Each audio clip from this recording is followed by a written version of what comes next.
就她吧。一身俗物的四季妹为什么会被称为千金？略识得几个字，这句话给梅姐姐埋下了什么隐患？被猫吓到的孙妙清真的是因殿前失仪而落选吗？这期咱们就来唠一唠这场选秀到底暗含了些什么。马屁把四季妹称为千金，胖菊听到这个回答有点失望了。但是在梅姐姐获宠的第二天，大胖菊便派人给梅姐姐送去了许多菊花，而这菊花恰好又送到了梅姐姐的心坎上。大胖菊瞧着梅姐姐是真的很喜欢菊花，便问她是何缘由。宁可枝头抱香死，不曾吹落北风中。臣妾喜欢她的气节。你读过的书不少。这一句话暴露了梅姐姐有才学的同时，也让大胖菊认为梅姐姐在选秀当天撒谎了。因此当梅姐姐深陷假孕事件的时候，大胖菊会不会像环环一样无条件相信梅姐姐？除了大胖菊不了解梅姐姐的为人之外，更多的还是因为大胖菊认为梅姐姐是惯犯，她既撒过一次谎，就会撒第二次甚至更多次。再加上当时人证物证俱在，大胖菊忍不住拔掉了梅姐姐头上的簪子，并且降了她的位分，进了她的族。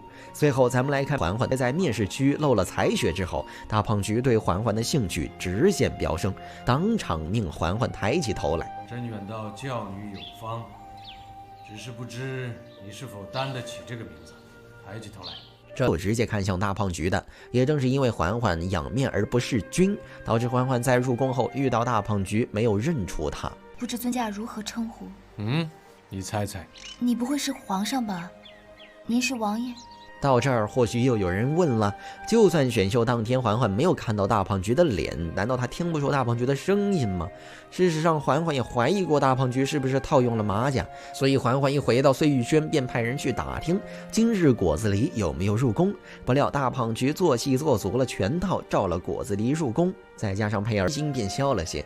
而选秀当天在环环身边的秀女孙妙清，难道真的是因为在殿前失仪而落选的吗？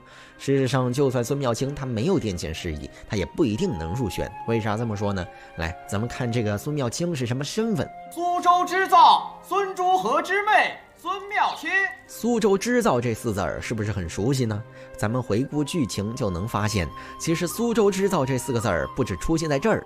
当时惠春拿着蜜桔去伺候皇后，在这期间，惠春不仅抱怨起华妃宫里的人抢了进贡的水果，而且还抱怨起华妃曾经还抢在皇后跟前挑段子。上回也是，苏州织造新进贡的段子也是让他们宫里先挑走的。一个妃子是怎么敢抢在中宫之前挑段子呢？难道进贡之人没有顺水推舟？如果说这只是华妃仗着恩宠抢一回也就算了，关键华妃一而再再而三挑战皇后的地位。别看皇后表面上是佛系中宫，实际上她不止一次暗示大胖菊说着什么华妃花钱如流水，也不知道她这钱是哪儿来的。大胖菊听多了自然就会去调查华妃的钱是从哪儿搞来的，同样也会疑心年羹尧哪儿来这么多的钱给华妃。这银子无中生有，查来查去肯定会查出些什么。而恰好当时选秀之事又是由华妃负责操办的，皇后事多，华妃协理六宫，选秀的事宜就让华妃去操办吧。疑心深重的大胖菊少不了会怀疑这苏州织造有没有投靠年羹尧，因此在这孙妙清被猫吓得失了仪之后，大胖菊二话不说，借机就把孙妙清给淘汰了。孙妙清殿前失仪，拉出去，永不许再选秀。除此之外，咱们还可以从秀女的衣着中看出这些秀女的仪态，而女子的衣着也是如此。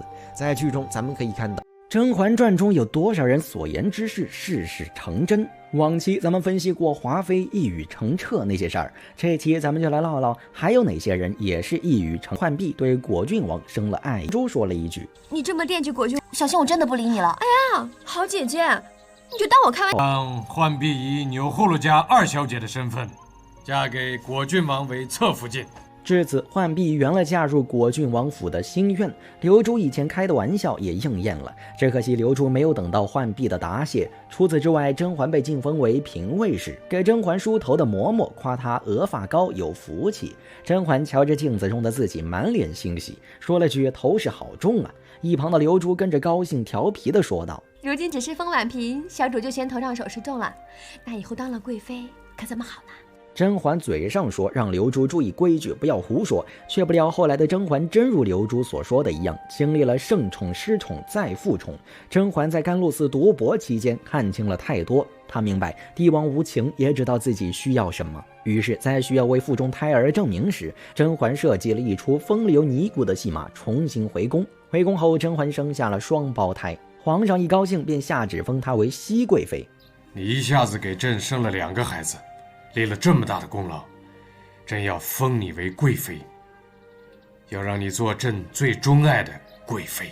后来皇上为了除掉果郡王，故意让甄嬛自证清白，替他杀了果郡王。甄嬛把皇上赐的毒酒给了果郡王，果郡王一死，甄嬛又被升官，位同父后。第2位乌雅氏太后。太后除了送出去的簪子不吉利之外，她还是有些预言在身上的。年嫁倒台，华妃被曹贵人告发之后，皇上念着自己和华妃多年的夫妻情分，想着暂时禁了华妃的足，事后再把华妃捞出来给个位分好好养着。太后作为上一届宫斗冠军，宫中每个人的性子都被她摸透了。于是太后直言，皇帝是重情，只是年答应性子刚烈如火，只怕是难呢。果不其然，一生都要轰轰烈烈的华妃，听到甄嬛说出当年自己小产的真相之后，华妃受不了自己被深爱的人算计，一头撞死在冷宫的柱子上，轰轰烈烈下了线。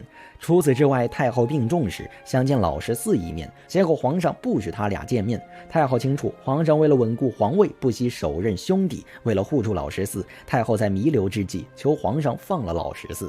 皇上一听都这个时候了，太后还护着老十四，于是皇上生气的和太后恶语相向，而太后更是直言不讳。皇帝，你忧尽皇气，手足相残，连自己的弟弟都不肯放过，你会落得六亲不认、骨肉分离的地步。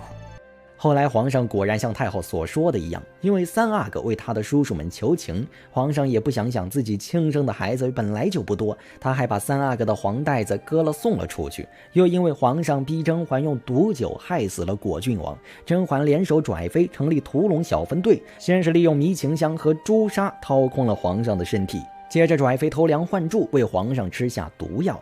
甄嬛言语刺激，把皇上活生生的气死之后，为了护住六阿哥，甄嬛直接把六阿哥入祀到果亲王一脉。虽然说六阿哥不是皇上亲生的，但三阿哥到底还是和皇上骨肉分离了，可见太后还真是一语成谶。第3位宝娟，当时甄嬛为沈眉庄平反假孕冤案，特意把重要人证刘本带去见皇上。皇上清楚沈眉庄假孕事件和华妃有关，但此时前朝正是用人之际，因为年羹尧的关系，皇上不好处置华妃，所以皇上借着降位华妃为年嫔的暗号，让苏妃去提醒华妃想办法自救。苏妃收到指令后，立马拍大喇叭去发朋友圈，正好安陵容瞧见了大喇叭的朋友圈。此时的安陵容误以为只要事情闹大了，华妃一定会受到处罚，于是安陵容和宝娟说起她的预判，结果宝娟是这么说的：不过夜长梦多，说不定过上一夜，皇上就不生气了。果然一夜之间，华妃找到了自救的办法。第2天一大早就带着江澄、江慎去见皇上，说出了治疗10亿的方法，不仅免遭陷害沈眉庄假孕的惩罚，反而还得到了皇上的重赏。不得不说，宝娟儿这张嘴还真是开了光。综上可见，剧中的预言家还真是多呀。锦溪，我累了，扶我去睡会儿吧。为什么甄嬛当上了太后，锦溪反而一脸忧愁呢？首先，锦溪和甄嬛并不是简单的主仆关系。锦溪作为甄嬛宫中的掌事宫女，她不仅是看甄嬛如何一步步走到太后之位的，她更是参与了全程，甚至还可以说是甄嬛的成长离不开锦溪的助力。特别是甄嬛使用欲令其亡必令其狂的招式，故意向皇上提议恢复华妃位分，以此来下套时，梅姐姐不理解甄嬛的做法，故而以照顾太后为由，不愿意跟随大部队去圆明园。甄嬛只当梅姐姐不懂前朝与后宫的那些瓜葛，想着攻城之后再去和梅姐姐解释。不料甄嬛来到圆明园之后，看到安陵容正往梅姐姐当年住的弦月阁走去，询问过后才得知，原来皇后已经把弦月阁给了安陵容居住。甄嬛瞧着眼前的变故，只觉得物是人非，忍不住伤感起来。一旁的槿汐看出了甄嬛的心绪，立马宽慰甄嬛：小主有时候是有些多愁善感，不过只有温柔善良的人才会如此多思呢，那冷酷之人是不会的。小主的不足之处就在于心肠太柔软，为人顾忌太多。既认可了甄嬛的良善，又提出了甄嬛的不足之处，可见槿汐不仅仅只是尽到了一个宫女的责任，她还充当了甄嬛身边的一面明镜，让甄嬛看到自己的优点，也让甄嬛看见自己的缺点。也正是因为槿汐时不时的提点，让甄嬛散了忧愁的同时，还学到了新的东西。尤其是甄嬛用花蝴蝶成功复宠之后，他人只看到了甄嬛日日婉拒皇上，只有槿汐看透了甄嬛这是在欲擒故纵，并且也只有槿汐及时提醒甄嬛千万不要玩过了头。小主日日婉拒，为的是欲擒故纵4个字。所谓欲擒故纵呢，最终还是在那个擒字上，纵不过是手段而已。所以擒也要擒得得当，万万不可前功尽弃才好。抛去主仆关系来看，槿汐和甄嬛的相处模式可以说是亦师亦友。也正是因为槿汐比旁人都懂甄嬛的心思，所以当槿汐看到甄嬛为果郡王的死泪流满面，看到甄嬛为梅姐姐的死哭得撕心裂肺，看到甄嬛送走安陵容之后的五味杂陈，看到甄嬛斗掉了华妃，搞垮了皇后，气死了皇上，看到甄嬛步步为营，最后坐上了太后之位，槿汐清楚甄嬛看似什么都有了，实际上甄嬛又好像什么都没有了。槿汐她实在是不知道该怎么笑。最后真正令槿汐满脸忧愁的，除了甄嬛成为太后处于孤独之巅之外，最重要的还是因为弘历前来试探甄嬛。儿子读郑伯克段于鄢，见郑国之祸，皆因姜氏宠爱幼子，苛待长子而起。儿子心想，亲子尚且如此，若是养子，又该如何？对于这个没有额娘的野孩子，槿汐可以说是看着甄嬛如何将他一步步扶起的。如今弘历登基成为新帝，第一个想要收拾的竟然是鸿雁，这不仅寒了甄嬛的心，也让槿汐开始担心甄嬛以后的日子不好过。万一甄嬛不如弘历的意，保不准弘历会让甄嬛以思念先帝成疾为由下线。好在甄嬛看透弘历心思的同时，也在想办法让鸿雁认祖归宗，喊果郡王一声父亲。正当弘历向甄嬛讨教完学业之后，甄嬛只说了一句皇帝身为人君，读这些书是好的，便把话题扯到了鸿雁身上。鸿雁是哀家幼子，又曾被先帝易处，如今鸿雁已经长大，若是外头再起闲话动摇江山，岂非是哀家的罪过？所以哀家想请皇帝同意，让鸿雁入祀果亲王一脉。弘历一听甄嬛主动去为他除去了隐患，直接笑开了。可是咱们看，就在弘历满意的离场之后，槿汐的脸上布满了忧愁。太后，这是要保全6辈了。父母之爱子，必为之计深远。皇帝并非我亲生，又多疑多思，只有让鸿雁出祀旁支，永无继位之可能，才能保住鸿雁永生平安。从槿汐猜测甄嬛这么做的用意，以及甄嬛评价弘历的话来看，可见哪怕甄嬛成为了高高在上的太后，她这日子也不见得会有多好过。以前甄嬛要斗的人，除了他们身在明处之外，最重要的还是这些人都害过甄嬛，甄嬛斗得问心无愧。如今甄嬛要斗的这个人不仅势力逐渐强大，而且这个人还是她名义上的儿子。她一点点看着他长大，又眼睁睁地看着他变得满腹心机，这让甄嬛不免感伤。而槿汐作为最懂甄嬛的人，她又何尝看不出这里边的弯弯绕绕？所以槿汐实在是担忧甄嬛未来的生活。再加上自从槿汐为了帮助甄嬛顺利回宫，特意去找苏培盛结为对食夫妇之后，槿汐和苏培盛就相当于是一体的。尤其是槿汐和苏培盛对食被揭发之后，槿汐更加坚定了她要和苏培盛在一起。